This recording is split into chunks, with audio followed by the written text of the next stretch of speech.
안녕하세요. 안전한 투자로 편안한 노후 준비 중경투TV입니다. 네, 10월 17일 월요일입니다. 비트코인 19,200달러, 이더리움 1,290달러 플러스고요. 이번 주 중국 전인대 시작으로 미국 기업들 어닝 기대감이 있기 때문에 우리 코인들 살짝 반등이 오고 있습니다. 알트코인은 에이다, 솔라나, 도지코인 큰 움직임 없는 반면에 리플은 마이너스 1.4% 하락을 했고요. 10월 16일 리플 스웰이 있어서 우리 리플 반등 올 것이다 생각은 되지만 또 미국 11월 2일 75bp 금리 인상 압력도 작지 않기 때문에 리플 가격 한번 눌렸다가 반등 올 수가 있습니다.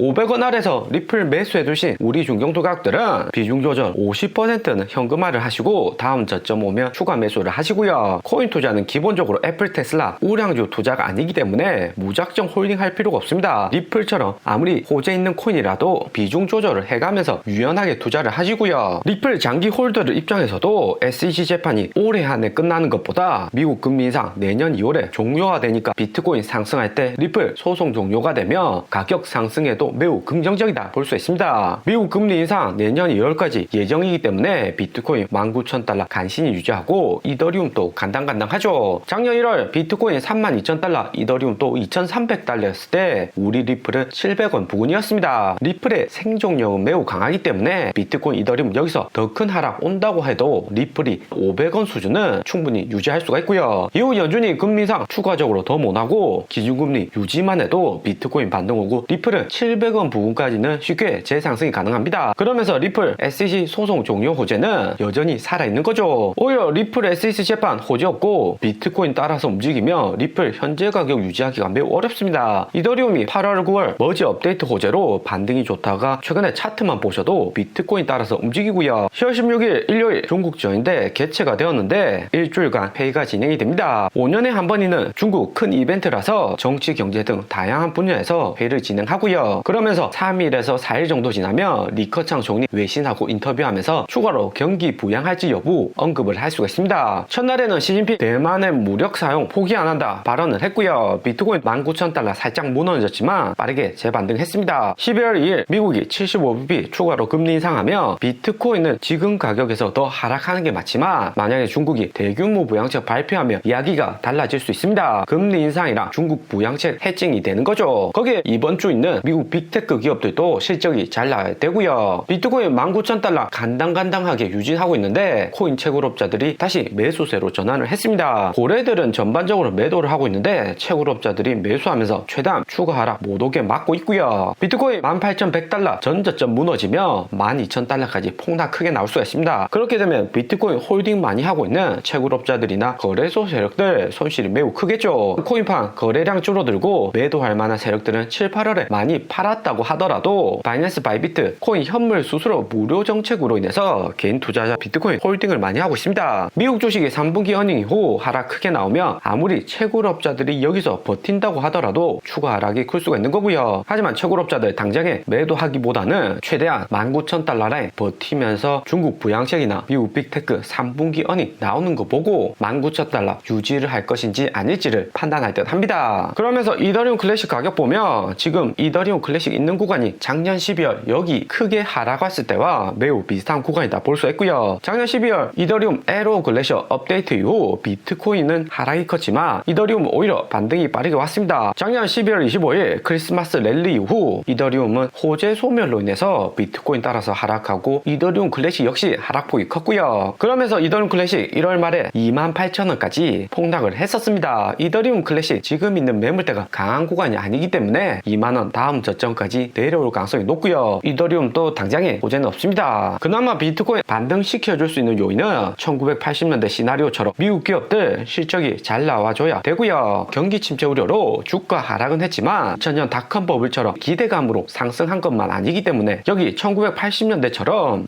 WD 경기 침체 전 고점 찍고 금리 인상으로 하락은 하지만 2000년처럼 대폭락이 오는 것이 아니라 하락과 반등 유지를 하면서 하락 횡보 할 듯 하고요. 하락폭이 제한적이라는 거죠. 미국 기업들 실적이 금융사들은 잘 나왔기 때문에 빅테크 실적만 앞으로 잘 나온다면 이 같은 움직임 충분히 나올 수가 있습니다. 이번 주부터 미국 핵심 기업들 어닝을 보면 10월 17일 월요일에는 BOA 뱅크 오브 아메리카 어닝이 있는데 지난주 금융사들 실적 모두 비트를 했기 때문에 BOA 실적도 문제는 없을 듯 하고요. 18일 넷플릭스, 19일 테슬라 어닝하고 다음 주 마이크로소프트, 애플까지 실적이 문제가 없다면 충분히 반등 기대 가능합니다. 10월 말까지 빅테크 어닝에서는 하락 배팅하기는 쉽지 않은 기간이죠. 다음 주 29일까지 상승했다가 12월 2일 미국 금리 인상으로 어느 정도 조정받고 미국 중간 선거에서도 민주당 말고 공화당이 승리하면서 트럼프 재집권 기대감에 반등도 있을 수 있고요. 우선 이번 주 실적 있는 기업들 보면 넷플릭스 먼저 발표가 되는데 주가 차트 보시면 2020년 코로나 팬데믹 왔을 때보다 더 많이 하락한 모습입니다. 이번 주 3분기 어닝이 앞으로의 움직임 판가름 빚는 중요한 구간이다 볼 수 있고요. 여기서 넷플릭스 더 하락하면 애플, 테슬라 포함된 팡 주식이라고 보기는 어려운 기업이 되는 거죠. 작년 10월 실적은 매출 7.48빌리언, EPS 주당 순이익은 3.19로 어닝 비트를 하면서 여기 화살표 있는 구간에 실적 발표하고 반등도 컸습니다. 하지만 미국 금리 인상 압력하고 구독자 줄어들면서 주가는 폭락을 했었고요. 넷플릭스 시가총액 200조 이 정도의 기업이 폭락을 하려면 기관들이 시장가로 매도했을 때 경우입니다. 비트코인보다 하락폭이 더 크다 볼 수가 있고요. 비트코인 세력들 매도했는지 체크 정도는 할 수 있지만 주식은 쉽지가 않죠. 그나마 넷플릭스 긍정적인 점은 11월부터 $7 영상 중간에 광고를 넣은 저가 구독 서비스를 한다고 하고요. 넷플릭스 영상 퀄리티는 기본적으로 좋기 때문에 영상 중간에 삽입하는 광고는 전량 판매가 되었다고 합니다. 넷플릭스 당장의 매출에는